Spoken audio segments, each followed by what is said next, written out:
नवीन वर्षाचं स्वागत करण्यासाठी साई भक्तांची मांदियाळी शिर्डीत पाहायला मिळते। खरं साई दर्शनानंतर नवीन वर्षाची सुरुवात व्हावी असा उद्देश जो आहे तो प्रत्येक भाविकाचा असतो आणि त्याच अनुषंगाने काल रात्रीपासून गर्दीचा ओघ जो आहे तो सुरू आहे।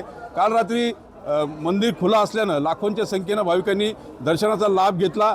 द्वारकामाई मंदिर परिसर असेल, साई समाधी मंदिर परिसर या ठिकाणी साई भक्तांनी मोठा जल्लोष केला।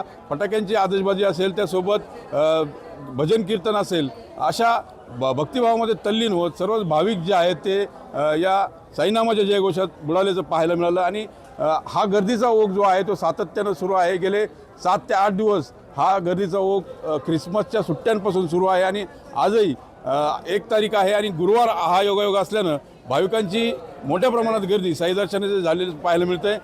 पर्यटन स्थळाबरोबर धार्मिक तीर्थस्थळे देखील भाविक मोठ्या संख्येने दाखल झालेले आहेत।